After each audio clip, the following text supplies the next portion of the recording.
Nii, tervist kõigile kuulajatele ja vaatajatele. Alustame siis tänase väikese loenguga. Pealkiri on teil slaidi peal ees näha, et mina olen Reidar Andreson, olen Tartu Ülikooli Molekulaar- ja Rakubioloogia instituudist. Bioinformaatika õppetooliteadur ja minu taust on, ma olen nagu hariduselt bioloog ja ka informaatik, et bioinformaatik, siis on põhiliselt tegelen praegu arvutianalüüsiga, aga see teema, millest me täna räägin, see sisaldab päris palju nii-öelda arvutianalüüsi oma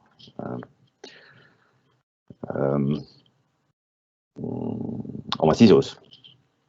Ja enne kui asja juurde minna, ma tahaksin öelda veel, et siis see teaduskooli raames, mis meil see ettekanded toimuvad, see tänane ettekanne toimub, siis edaspidi järgmisest nädalast alates on siis ettekanded hakkavad aset leidma ka jälle traditsioonilisel viisil, kas siis koolides või ka üle interneti, et õpetajad ja teised huvijuhid saavad siis ettekandeid tellida Eesti erinevatelt teadlastelt. Aga nüüd, kuna aega väga palju ei ole, siis ma läheksingi kohe ettekandega edasi. Nii, et miks üldse haigused meid siis huvitavad, et inimesed on arusaadavalt erineva sagedusega haiged ja on välja arvutatud, et täiskasvanute puhul näiteks Euroopas on keskmine haiguse tõttu töölt puudutud päevade arv 13. Loomulikult on osad inimesed tunduvalt rohkem haiged, mõned ei ole üldse haiged, ei käi isegi aastas kordagi arsti juures ja nii edasi, aga see on selline keskmine number. Ja me nüüd räägime siis nagu täiskasvanutest. See number on siis jah Euroopa keskmine, aga Eestis arvatakse, et see number on tegelikult väiksem, kas või selle tõttu, et eestlased kipuvad ka haigena tööl käima. Et Lääne-Euroopas inimesed kergemini on kodus, sellel on mitmed majanduslikud ja aspektid, aga üldine arv on selline, et siis me keskmiselt oleme 13 tööpäeva aastas haiged, puhkepäevad ju lähevad ka sinna juurde. Ja siis me võime nii-öelda hinnata, kui palju me aastas keskelt läbi haiged oleme selle arvu järgi. Ja kindlasti on see erinev näiteks laste ja vanemaealiste hulgas, et väiksemad lapsed põevad haigusi sagedamini läbi ja vanemaealistel on immuunsüsteem omakorda nõrgem, seetõttu ka nad võivad olla rohkem haiged kui keskmine täiskasvanu. Kui meid oleks nüüd tavaline ettekanne, siis ma paluksin teil siis vastata, et mis teie arvate, millised haigused on eestlastel peamiselt, just nimelt nakkushaigused, mitte mingid muud. Siis, kuna ma seda teha ei saa, siis ma lähen kohe ise ettekande edasi, et Terviseametist saab näha erinevat statistikat haiguste kohta ja siin on välja toodud üks väike tabel andmetega eelmise aasta ja selle aasta nakkushaigustest Eestis. Ja ma võtsin välja kõige sagedasemad ja sinna vahele on siis ka peidetud need kaks haigust, millest meie ettekanne keskendub. Üks on siis koroonaviirus, COVID-19 haigus ja teine on siis listerioos. Need numbrid räägivad meile nii mõndagi, et loomulikult arusaadavad kõige sagedasemad haigused, mida inimesed põevad, on siis erinevad hingamisteede nakkused. Eraldi on välja toodud gripp ja tuulerõuged, et need on siis nagu 3 kõige suuremat vaala siis haiguste osas. Edasi tulevad juba vähem sagedasemad haigused, puukborrelioos, mis on siis põhiliselt suviti esinev haigus.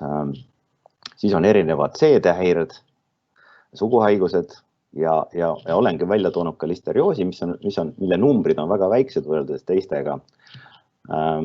Aga aga siis tuleb mõelda, et mis selle taga on, et tegelikult listerioos üldiselt on üsna harv, aga eelmine aasta siis tänu sellele kurikuulsale siis puhangule kalatööstustes see arv veidi tõusis ja esines ka surma.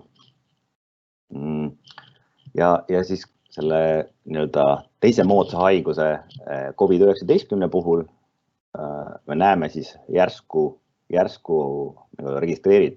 registreeritud haigeid, mida on siis 2395, eelmisel aastal ei olnud ühtegi veel, kuna see on uus haigus, siis sellest aastast alates kaardistab Terviseamet siis ka seda.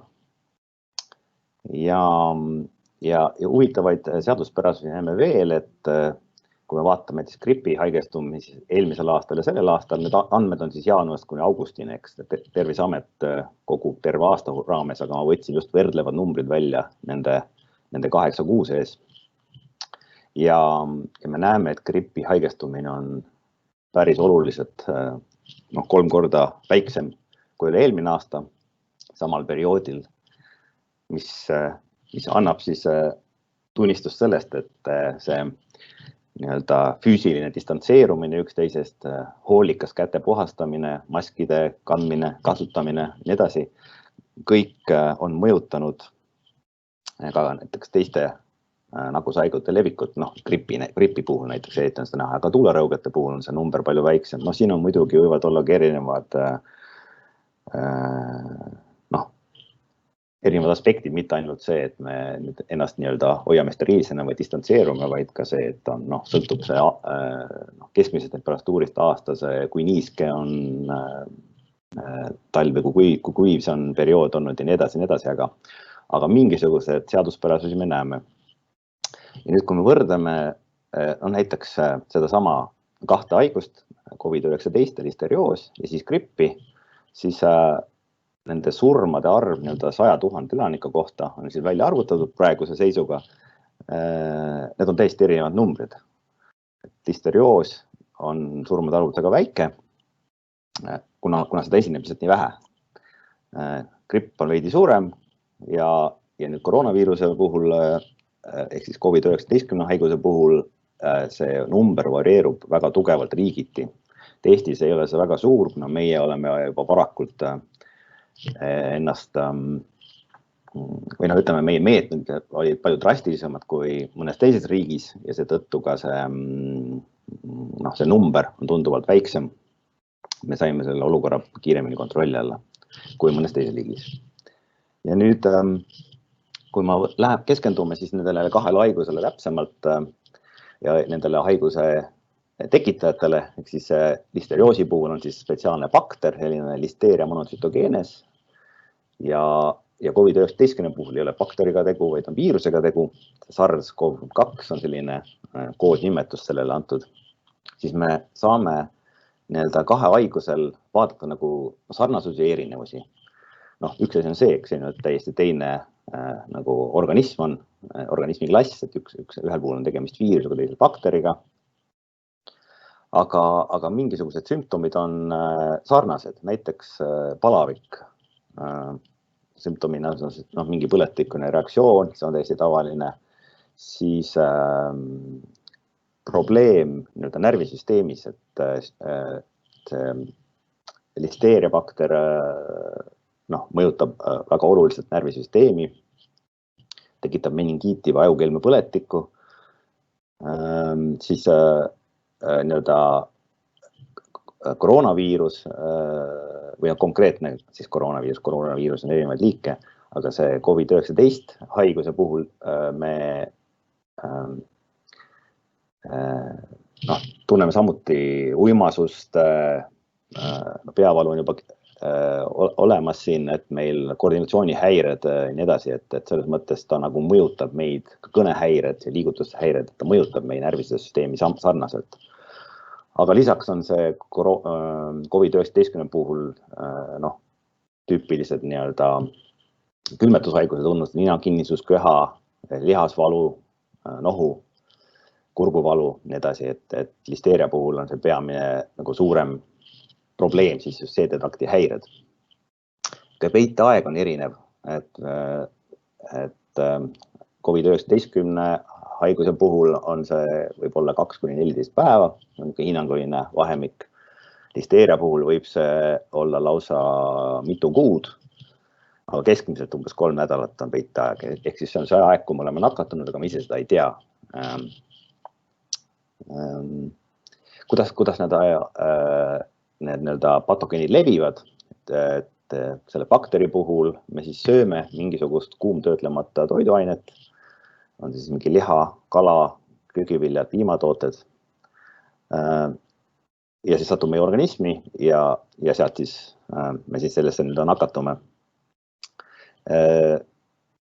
Koroonaviiruse puhul me kanname seda üksteisele edasi inimeselt inimesele, kas siis piiskadega välja hingatavas õhus või aerosoolina, et see levib nagu õhulise kontakti kaudu peamiselt. Et pindadel ta väga kaua ei püsi, et kõige nagu suurem oht siis on just nimelt otse kontakt siis õhu kaudu teise inimesega. Ja ravi osas selle bakteri puhul on mõjusad erinevad antibiootikumid, kui varakult jaole saada, et haiguse hilisemas faasis ei pruugi neist enam kasu olla, aga alguses puhul on nad päris mõjusad. Aga koroonaviiruse puhul alles ravimite väljatöötamine käib, nii et seni nagu päris konkreetne efektiivne ravim, mis kindlasti toimiks, sellist asja ei ole. Ja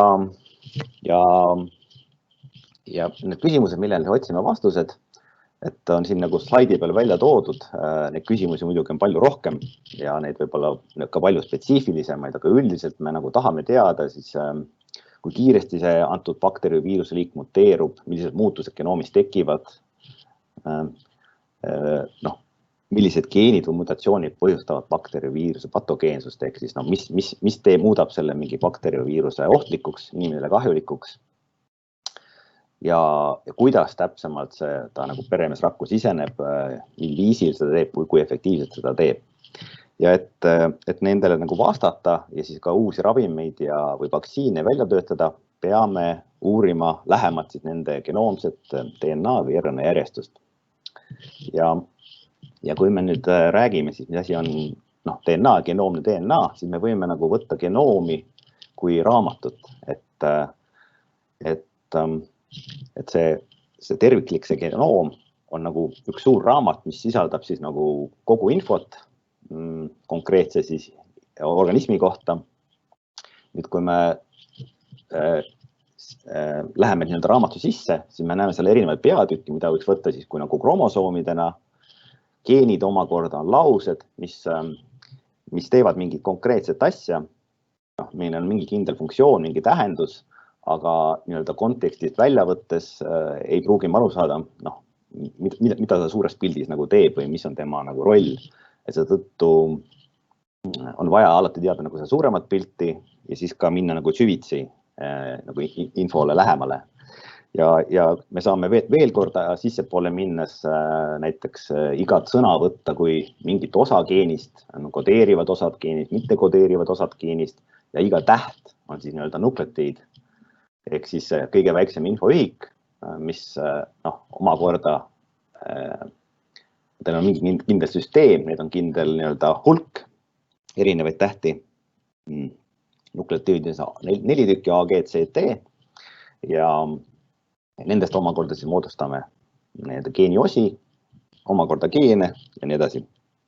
Läheme järjest suuremaks. Ehk siis looduses on nagu sarnaselt raamatule nagu info mingis kindlas vormis.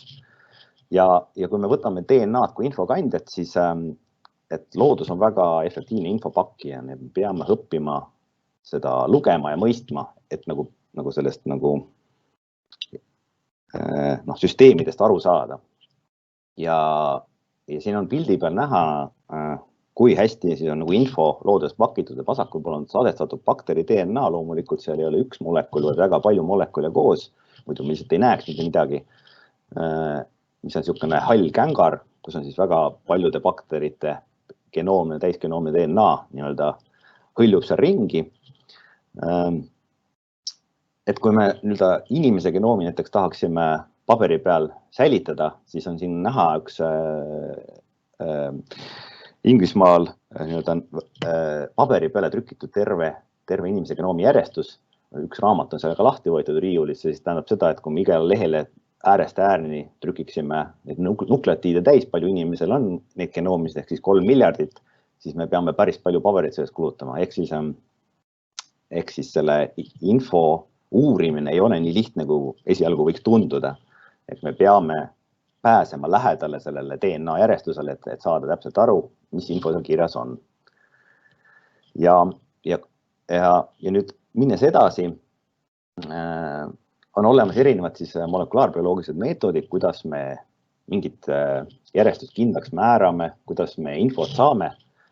Ja näiteks, kui meil on selline küsimus, kuidas määrata DNA proovist liiki, ütleme, et meil on mingisugune, antud juhul siis kas see listeeria bakteri või siis selle koroonaviiruse järjestus ja me tahame siis teada, kas meil see, ütleme, meie uuritavas andmestikus või proovis, lahuses on see patogen olemas või mitte. Ja selleks me võime kasutada näiteks ühe metoodikana siis molekulaarbioloogias väga tuntud meetodit nagu polümeraasi ahelreaktsioon, PCR inglise keeles. Ja siin on joonise peal nagu välja toodud see loogika, kuidas see üldine süsteem käib, ehk algselt on meil DNA lõik, mida me tahame siis paljundada, et siis ühest molekulist tekitada hästi palju, et me suudaksime seda hiljem detekteerida, sest ühte molekuli on väga raske detekteerida. Ja me seda lõhume selle DNA erinevad ahelad lahti, sinna seonduvad spetsiifilised lühikesed järjestused, mida me nimetame primeriteks, need omakorda ensüümi abil pikendatakse ja tehakse koopiat sellest algsest järjestusest. See algne järjestus järjest liigub edasi ja meil tekib eksponentsiaalselt järjest rohkem koopiat sellest sihtmärkalast, mida me siis tahame tuvastada. Ja nüüd, kui me oleme palju molekulid tsükliliselt lahusesse valmistanud, sünteesinud, siis me peame selle kuidagi, anname hinnangu, et kas meil see järjestus on seal olemas või mitte, ehk siis kas need primerid, need lühikesed DNA järjestused, mis algsele molekuli kinnitusid, kas need tegid seda või mitte, ehk siis kui meil on see liik antud lahuses, liigi genoomne DNA antud lahuses on olemas, siis tekib keeli peale meil spetsiifiline produkt, me nimetame seda siis PCR-i produktiks ja kui seda liiki ei ole, siis seda signaali ei teki. Et seda signaali hinnatakse moodsamate vahenditega loomulikult elektrooniliselt, et alati jooksutada keeli peal katseliselt, aga traditsiooniline PCR, siis me seda tulemust vaatame agaruskeelil ja ultraviolettvalguses me näeme siis erinevaid kriipse. Ja kuidas uurida bakteriviiruse tervet genoomi, ehk siis ma siiamaani rääkisin, kuidas mingisugust liiki tuvastada, aga nüüd me tegelikult tahame süvitsi minna, me tahame infot uurida, et millest siis see genoom täpsemalt koosneb, mis geenid seal on, siis kui me võtame nüüd teadaoleva info bakteri ja viiruse kohta, siis ühel puhul genoom koosneb siis 2,9–3 miljonist nukleotiidist, olenevalt erinevast tüvest ja see sisaldab 3000 geeni, ehk siis 3000 lauset on seal raamatus sees. Ja nüüd viiruse puhul see genoom on ainult 30 000 nukleotiidi pikk, tegemist on siis RNA genoomiga ja sisaldab ainult 10 geeni. Et seetõttu see vahe, kuidas genoomide vahe on päris suur, aga see ei tähenda seda, et viirus on kuidagi vähem efektiivne enese elu jätkamisel. Ja siis kuidas nüüd seda tervet genoomi uurida, et ühel juhul me tuvastasime liiki, aga nüüd me tahaksime tervet genoomi uurida, selleks me peame siis järjestuse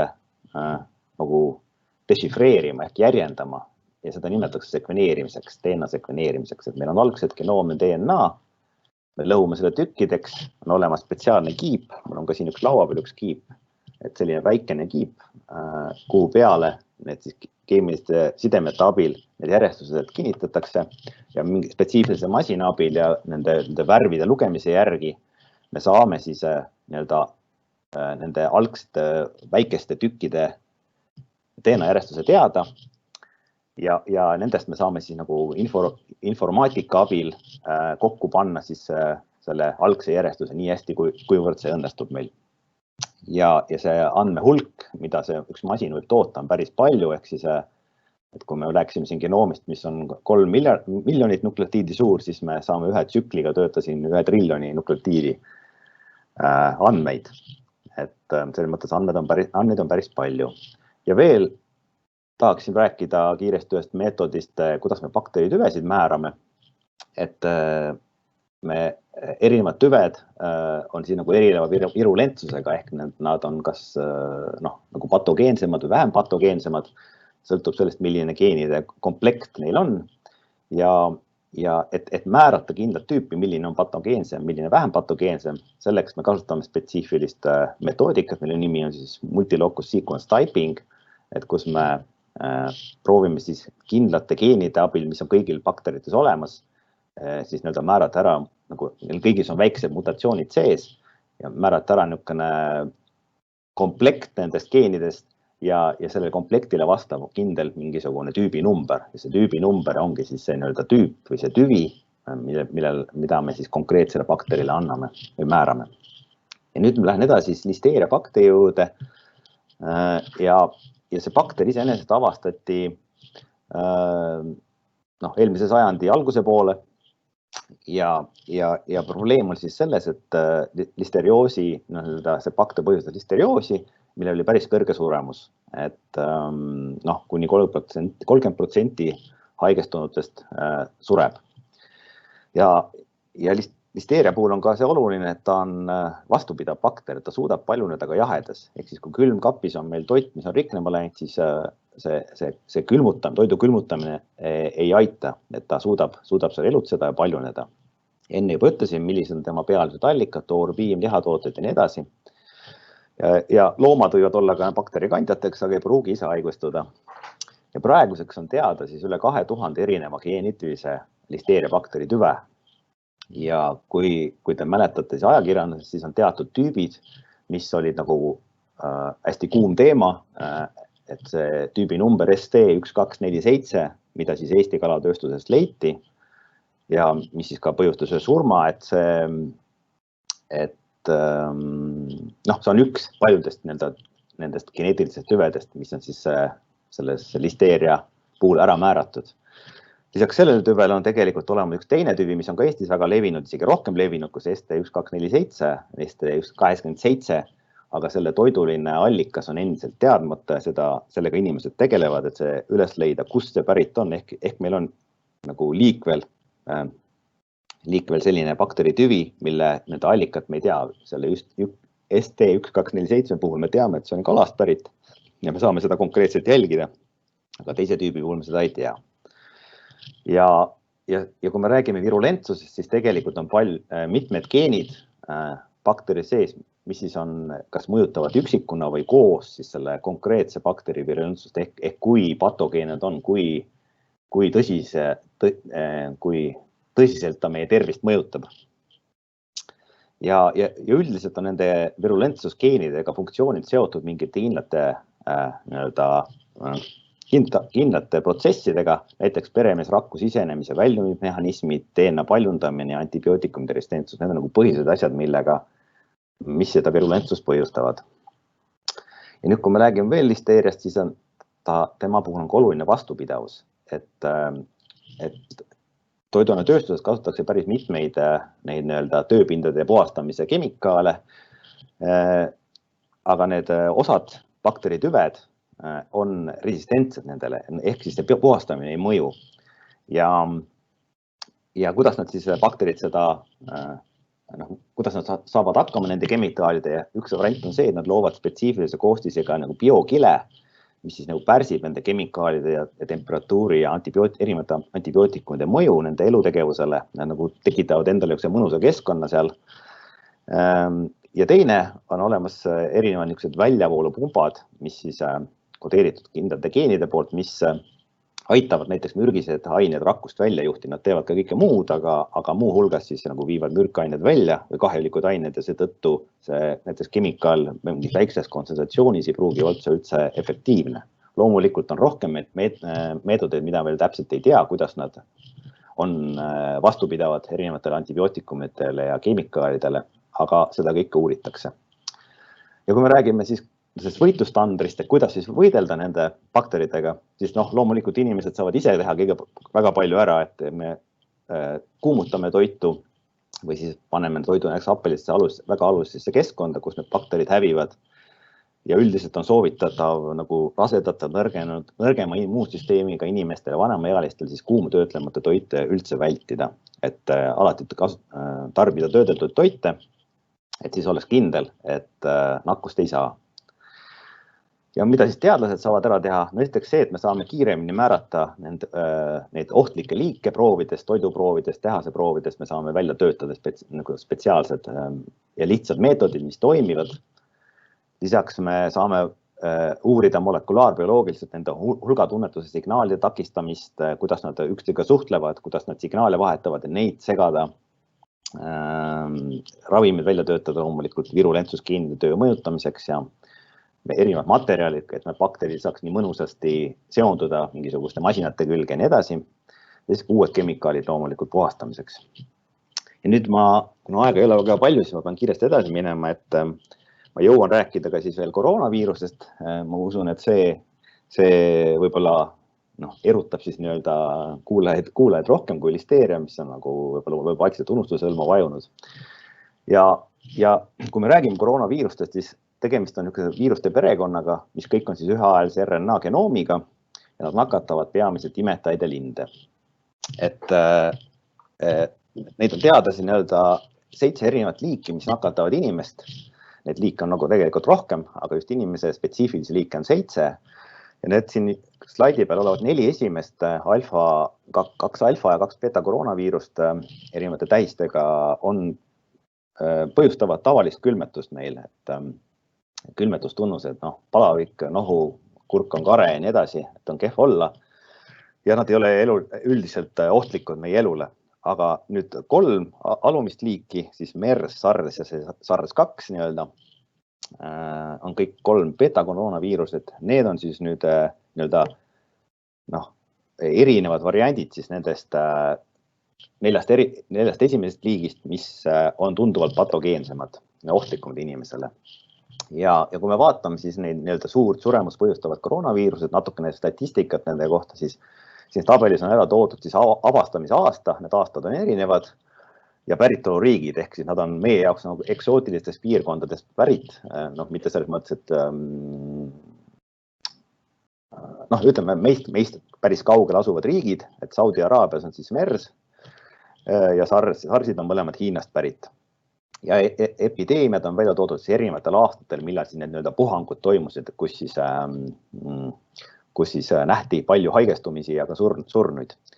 Ja nakatajate arvud, kui me vaatame neid numbreid, siis MERS ja SARS on suhteliselt väikese nakatunute arvudega, need on siis nagu kindlaks tehtud et kindlaks tehtud haigustanud, siis selle praeguse koroonaviiruse puhul, mis on siis ülemaailmne epideemia, see nakatuarv on tohutult palju suurem, ehk siis on väga palju paremini leviv haigus või viiruse liik võrreldes siis nende 2 teise liigiga, mis on välja toodud. Ja nüüd me vaatame ka suremuse protsenti, siis me näeme, et tegelikult see praegune koroonaviirus, mis siis maailmas levib, on tegelikult surma põhjustamiselt, see protsent on palju väiksem võrreldes nende 2 vanema ohtliku koroonaviirusega.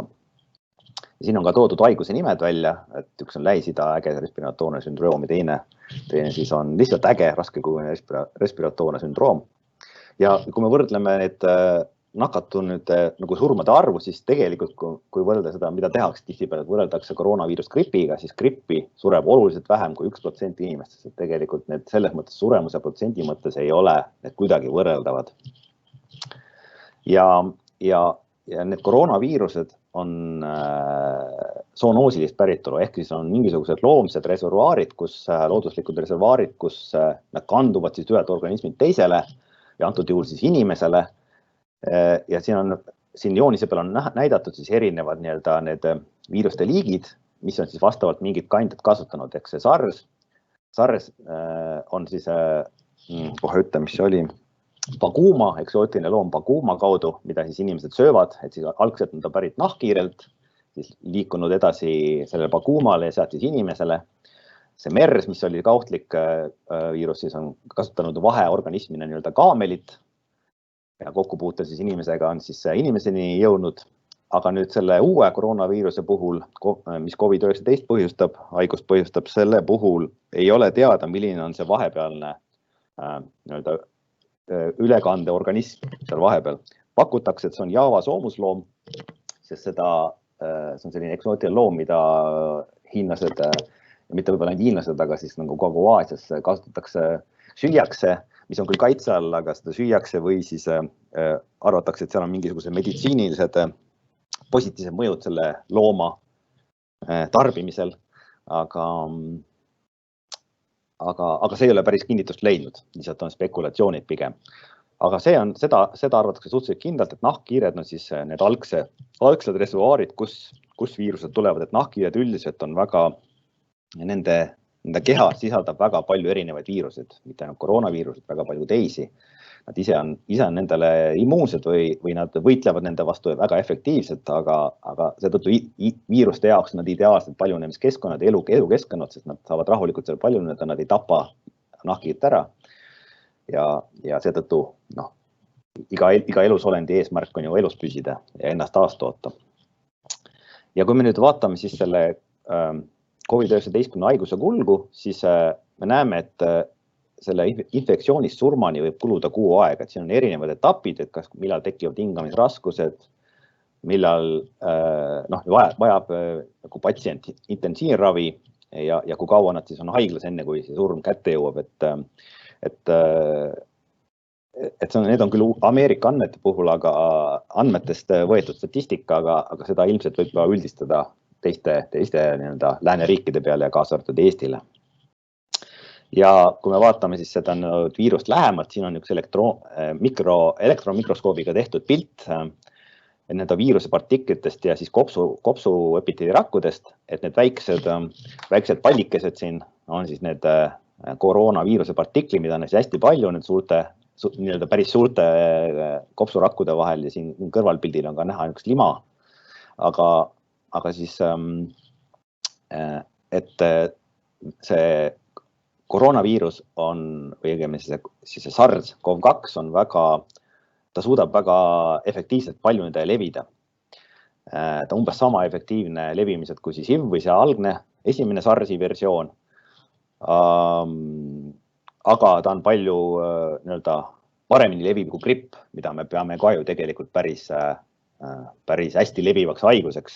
Et siin 2-3 nakatamist tähendab, et palju üks inimene suudab nakatada nagu uusi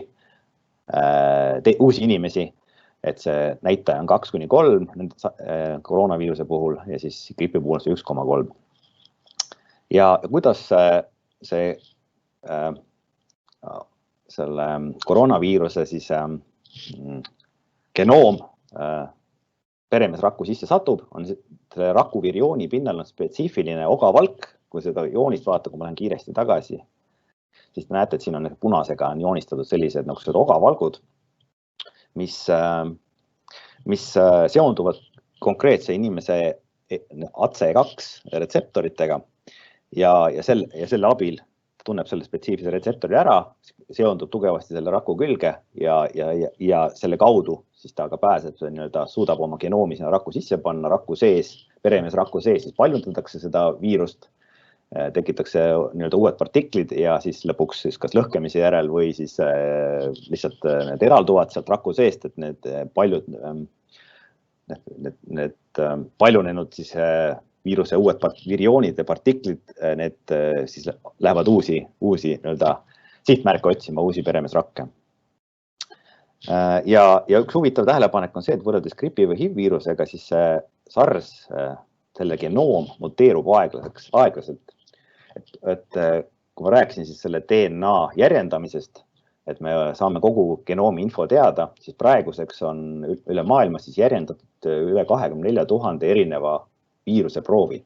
Meil on üle 24 000 erineva koopia infot selle erineva genoomi kohta.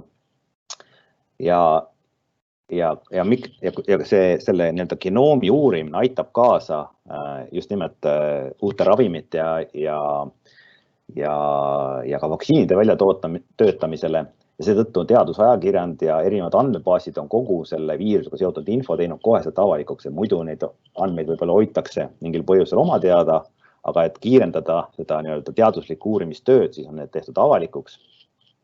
Ja huvitava nähtusega on see, et on nende uurimise tulemusena, genoomidu võrdlemise tulemusena on nähtud, et mõned mutatsioonid on rohkem levinud kui teised.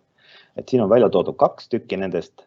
Üks on siis ogavalgu peal olev nii-öelda aminohappe asendus. Tähendab seda, et selles positsioonis 614 on siis nagu ühe asparaadi asemel on glütsiini aminohappe ja see asendus tugevdab siis viiruse seondumisse AC2 retseptoriga ja parandab ka sisenemist PR-rakku, ehk siis ta muutub efektiivsemalt paljunemaks, et ta suudab juba väiksem kogus viiruse partiklit suudab paremini nakatada ja ennast paljundada. Ja see paljundamise kiirus, sellele aitab kaasa üks teine mutatsioon, mis siis vastutab selle RNA polümeraasisünteesi eest, mis paljundab seda genoomi, viiruse genoomi. Et nende koostoime on siis nagu on nähtud, et nad parandavad siis viiruse nakatamisvõimet, aga huvitava kõrvalnähuga võivad ka kergemad haigusnähte põhjustada, et ta põhimõtteliselt viirus on nagu paremini leviv, aga ta on nagu hellem siis peremees organismi vastu, et need haigusnähud ei ole osadel viiruse versioonidel nii patogeensed kui teisel tüvedel. Ja kui me tahame vaadata siis neid erinevaid tüvesid võrrelda oma vahel ja vaadata, nende genoomid on järjendatud ja on siin nagu tehtud võrdlused, mitu mutatsiooni konkreetselt milles genoomis on, siis on olemas selline tööriist internetis, NextStrain, ja selle aadress on ka siin üleval olemas, et kes tahab, igasugune huvilised võivad sinna leheküljele minna, seda uuendatakse pidevalt ja seal saate välja võtta riikide kaupa, näiteks erinevates riikides erinevad tüved, mis on levinud või mitte tüved, vaid koroonaviiruse versioonid, millised on levinud, kui palju neid mutatsioone on ja värvide järgi on see riigid eristatud, siin on neid hästi palju neid riike, aga seal saab vaadata erinevaid piirkondi ka, et Euroopas versus Ameerika versus Aasia ja nii edasi. Ja me näeme, et siis tegelikult päris palju viiruse versioone on päris väheste mutatsioonidega, et siin kaugemale jõudnud, siin all on siis näha, siin telje peal on näha, et need mutatsioonide arvud, et ühel on siin pea 30 erinevat mutatsiooni, võrreldes siis algse päritolu ühe siis selle eellasega, millel siis mutatsiooni ei olnud ja millest siis hakkasid erinevad versioonid välja arenema. Aja jooksul need mutatsioonid kuhjunud ja selline on see pilt, et tegelikkuses tüüpilised viirused, nende mutatsioonide kuhjumine on palju kiirem kui koroonaviirusel, mis on siis selline spetsiifiline konkreetse koroonaviiruse puhul. Ja nende viiruste uurimine jätkub, et huvitaval kombel on leitud uusi teooriaid, mis ei pruugi olla täielik tõde, aga mis annab nagu võib-olla teistsugust informatsiooni meie teadaolevale, kui me uurime mingeid konkreetseid viiruse või üldse patogeene. Et ühe siis laboriteadlased Ameerikas pakkusid välja, kasutasid nagu selle ühe maailma võimsama superarvuti Summit nimelise arvuti analüüse ja pakkusid välja need uued teooriad selle koroonaviiruse kohta, et viirus paneb need retseptorid avalduma kohtas, kus seda tavaliselt tehakse vähem. Et näiteks kopsud, et nagu me teame, koroonaviirus on ka nagu väga tugevalt kopsudega seotud, inimestel tekivad hingamisraskused, on hästi loogiline, et ta peab kuidagi kopse mõjutama, kuigi nina kaudu ta läheb hoopis teistesse süsteemidesse, näiteks veresoonkonda ja nii edasi. Aga siis jõuti järeldusel analüüsi tulemusena, et see viirus häirib spetsiifilise vererõhku mõjutava molekuli reguleerivaid mehhanisme, et kui palju seda toodetakse organismis. Ja kuna seda kaob kontroll selle tootmise üle, siis seda tekib hästi palju meie kehas. ja see paneb veresooned lekkima, mille tagajärjel siis kopsud täituvad vedelikuga.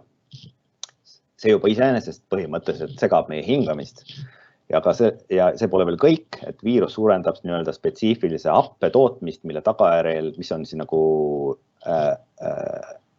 aine, mis suudab hästi palju nagu veemolekuli siduda ja selle koostoimes tekib spetsiifiline nagu hüdrogeel. Me hingame nagu läbi svammi või selline tunne on, et me ei saa hingata, et meil oleks nagu mingisugune filter vahel, mis segab meile hingamist.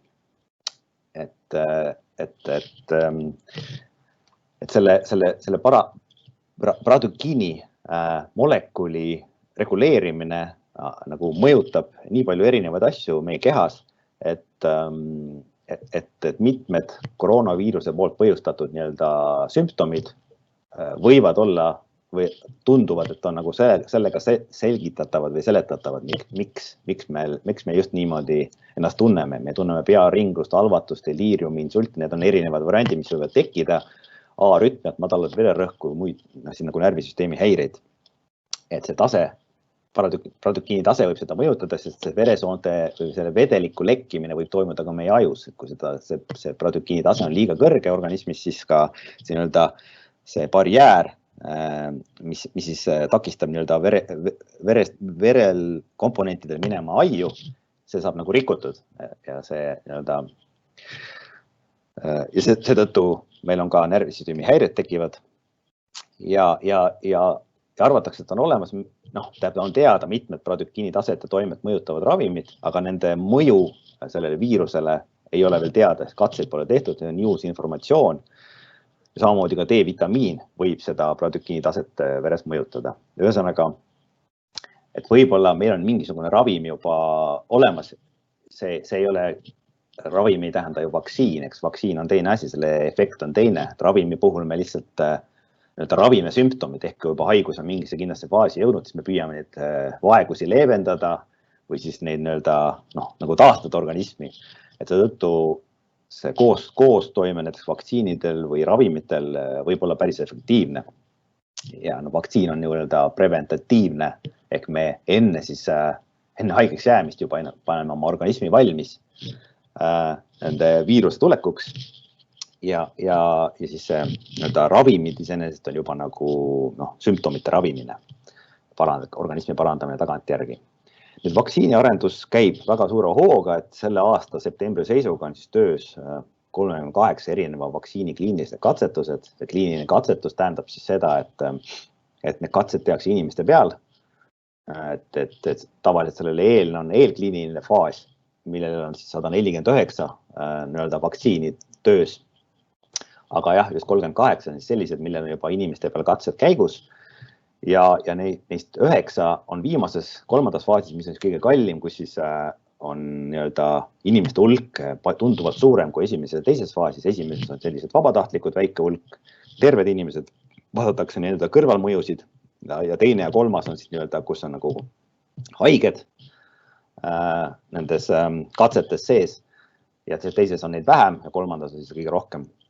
Et kui see 3. katsetus või see faas edukalt läbi saab ja väga suuri kõrvalmõjusid ei teki ja suudetakse näidata, et ravim või see vaktsiin mõjub, siis võib hakata kaaluma selle vaktsiini lubamist turule.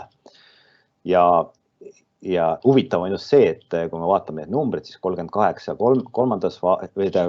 kliinilises faasis, 149 eelkliinilises faasis, kui palju loetud kuude jooksul palju firmasid ja teadusasutusi tegeleb vaktsiinide loomisega. Neid vaktsiinitüüpe on väga erinevad, need võivad olla mingisugused nõrgestatud viirused, millele keha ise suudab antikehad luua või siis kunstlikud antikehad, mis toodetakse erinevate kombinatsioonidele viiruse pinnavalkudele, suudavad neid ära tunda ja siis maskeerida või takistada neil seondumast inimese rakkudega ja nii edasi. Et neid vaktsiinitüüpe on väga palju erinevaid ja lähenemisi on väga palju erinevaid. Aga loodame, et see töö on edukas ja kuna ma olengi juba väga palju rääkinud, et lõpetuseks ma siis tahaksin kindlasti rõhutada, või slaidi peal on ka näha, et soovitan kasutada kõigil teil seda Hoiame äppi, kes veel ei ole seda kasutanud, et allalaaditud arv on 139 000 tänase seisuga ja haigeks on siis märkinud ennast 55, mida siis see äpp telefonis teeb, kellel on see selline telefon olemas, mis siis võimaldab seda äppi kasutada, siis see anonüümselt annab meile infot selle kohta, kas me oleme siis mõne haige inimesega lähikontakti sattunud või mitte. Ja kuna ma ka seda ise kasutan ja soovitan ka teile seda, et see ei võta tüki küljest, ta ei kuluta oluliselt telefoni ressurssi ja ka privaatsus on tagatud, et selles mõttes seda soovitab ka Terviseamet ja ka mitmed spetsialistid, et kui teil seda ei ole, siis kindlasti võiksite endale ja oma sõpradele soovitada seda äppi, et see on väga lihtne kasutada, seal ei ole mitte midagi, on vaja endale ära installeerida. Ja lõpuks ma jätan siia ette mõned kasulikud viited, kus siis saada infot, just siin on just koroonaviiruse kohta, aga Terviseametis saab ka listeeriabakterite kohta palju infot, et seetõttu saate ise lingi liikuda, kindlasti olete ka ajakirjandusest lugenud erinevad artikleid ja uurimusi, aga alati tasub olla kursis asjadega. Ja ma tahaksin veel päris lõpetuseks öelda seda, et ka meie eestlased, Eesti teadlased siis tegelevad nii listeeriabakteri uurimisega kui ka koroonaviiruste uurimisega. Et mitmed arvamusartiklid ja eksperthinnangud on ajakirjanduses juba olnud lugeda teel, et viroloog Andres Merits või Irja Lutsar on just koroonaviiruse teemal väga palju sõna võtnud. Siis Jaak Vilo oma töögrupiga on siis seda suurte andmete analüüsi teinud, kuidas viirus Eestis levinud ja mitte ainult Eestis, ka maailmas, et nii palju kui andmeid on kätte saada. Ja samuti on ka osad Eesti teadlased seotud vaktsiinide arendamisega, et mitte otseselt nende kallite kliiniliste testidega, sest selleks meil tavalist ressurssis ei ole, aga just selle bioloogilise poolega, et me valmistame ette mingisuguseid, kuidas see molekulaarne aspekt selle vaktsiini puhul võiks toimida. Ja need katsed siis tehakse kuskil koostööpartneri juures välismaal. Aga minu poolt on nüüd kõik ja kui kellelgi on küsimusi, siis ma saaksin nendele nüüd vastata. Et mul on siin 2 abilist, Kelly ja Liis, kes peaksid siis, kui neid küsimusi on, siis mulle edastama. Ma loodan, et mõned küsimused on. Et meil on jäänud natuke üle 10 minuti. Et kui kellelgi on midagi küsida, siis võite julgelt seda teha. Et aega jäi napiks, ma pidin kiiresti üle liikuma peatükkidest, millest ma võib-olla oleks tahtnud põhjalikumat rääkida, aga eks siis teine kord. Ma loodan, et te saite mingisuguse ülevaate neist 2 haigusest, nende haiguse tekitajatest ja kuidas me siis püüame teadlastena võidelda siis nende vastu.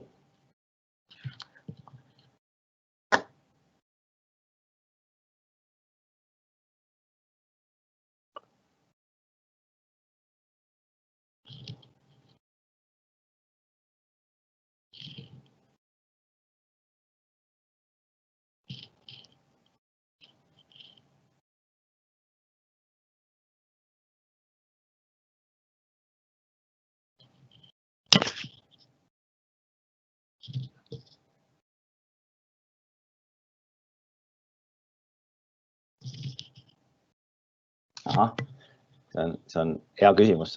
Küsimus on selline, kuidas suhtuda kuulujuttudesse, et COVID-19 pärineb Hiina laboratooriumitest. Seda on paljud teadlased näidanud, mitte paljud, vaid mitmed teadlased näidanud, et see ei ole ühegi tuntud viiruse lihtne ja inimese poolt reprodutseeritav versioon, et tal on piisavalt erilised omadused ja erinevused genoomi järjestuses ja ka valgulised erinevused, et see on väga praktiliselt olematu tõenäosusega, et see on inimese poolt loodud viirus, et pigem on kindlasti see on lihtsalt muteerunud versioon juba eksisteerivast looduses olevast viirusest, mis noh, et ma olen nagu suhteliselt kindlad, et seda ei ole labori suutnud teha. Lisaks see, et kui me mõtleme ka selle, et mis selle mõte on, miks see viirus, noh, kui keegi peaks pahatahtlikult tahtma teha sellist viiruse, mis tapaks palju inimesi, siis noh, see samal koroonaviiruse perekondas, see MERS ja see esimene SARS on tegelikult palju efektiivsemad tapjaviirused kui see uus viirus, mis pigem ajapikku muutub nagu pehmemaks meie jaoks. Ta küll levib palju paremini, aga tema see mõju, noh, patoloogiline mõju on tunduvalt nõrgem. Loomulikult võib spekuleerida ka selle üle, et no aga see kahju on ju majanduslik, et kui meil on riigid sulgutud ja majandus seisab, et siis see on ka juba saavutus. Aga pigem seda ei usu, et kuna on näha ka, et need erinevad puhangud nendel koroonaviirustel on siin tänu selle globaliseerumisele päris efektiivsed olnud, ehk nad on suutnud väikse ajaga palju pahandust teha, siis suure tõenäosusega ka tulevikus erineb kas uusi koroonaviiruse tüve või mingisuguseid teisi viiruseid, mis samamoodi võivad maailmas lained lüüa, ehk me peame mingil hetkel võtma seda nagu reaalsusena, et kui me tahame sellist nagu globaalset süsteemi säilitada, siis seda reisimist ja seda suhtlemist ja kaupade liikumist ja kõike sellega seonduvat, et see on see asi, millega me peame nagu õppima elama ja seetõttu ka parandama või kiirendama protsesse, kuidas töötada välja uusi vaktsiine, et sellega paremini võidelda. Pigem on see lähenemine.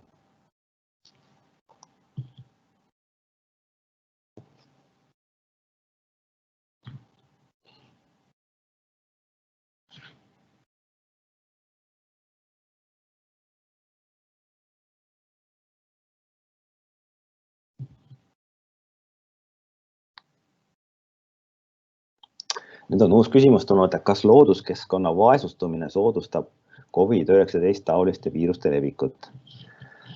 No,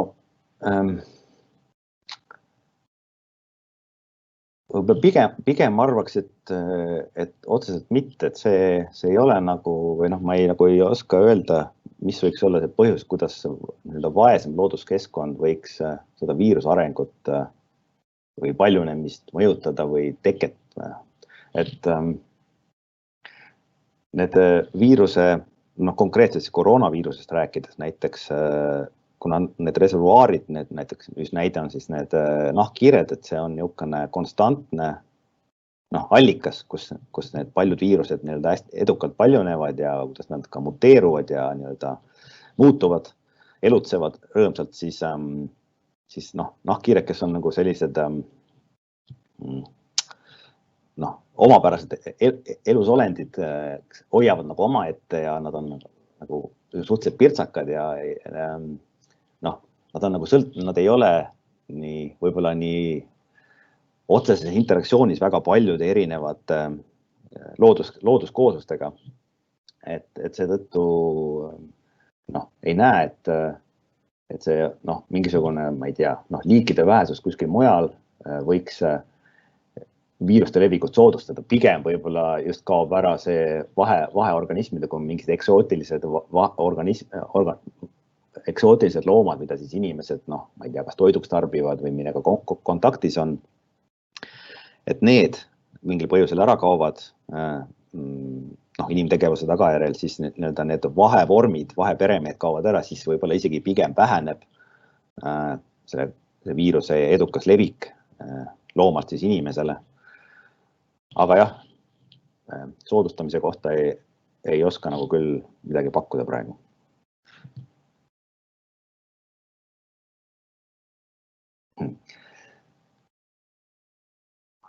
On tulnud siis uus küsimus jälle, et millal võiks praegu mölla koroonaviirus kaduda nagu MERS, SARS.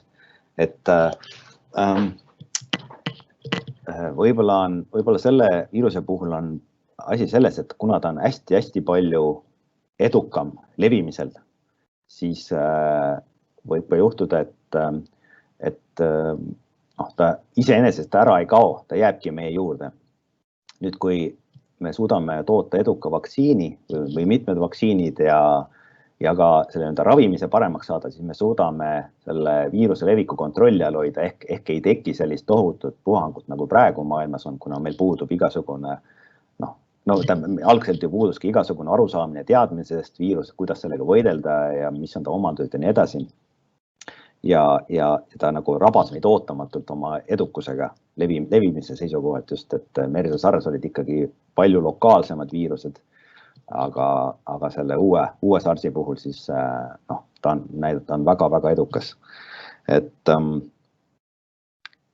võib-olla pigem ei saagi me nagu seda kadumist selle viiruse puhul rääkida, vaid pigem just jah, et see kontrolli all hoidmine. Samamoodi nagu me oleme õppinud siis nagu HIV-viirusega elama või gripiviirusega, mis on ju ka aastast aastasse meid HIV ei külasta meid aastast aastasse, vabandust, aga gripi puhul näiteks on see sesoonne haigus, mis ka igal aastal tuleb ja mille vastu me saame ka vaktsineerida, aga sellest hoolimata esinevad surmad ja haigestuvad väga paljud inimesed, et me lihtsalt peame õppima, pigem peame õppima selle viirusega elama.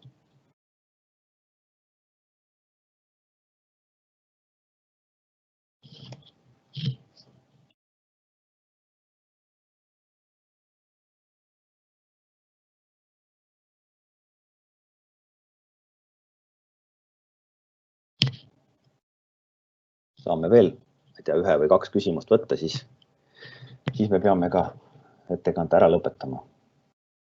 Kui kellelgi on veel midagi küsida, kirjutage julgelt.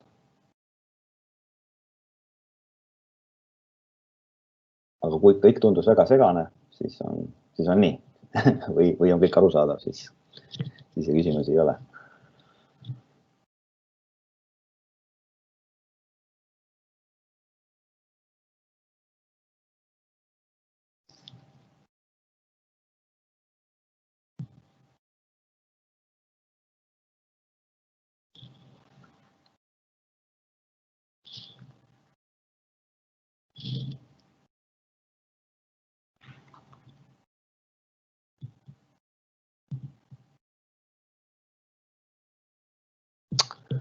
Okei, tundub, et siis rohkem küsimusi ei ole, siis kõigile igal juhul aitäh kuulajatele ja ma loodan, et järgmiste kuude jooksul siis tuleb palju huvitavaid teadusettekandjaid ka teiste teadlaste poolt, et olge siis kindlasti huvilised, kuulake ja küsige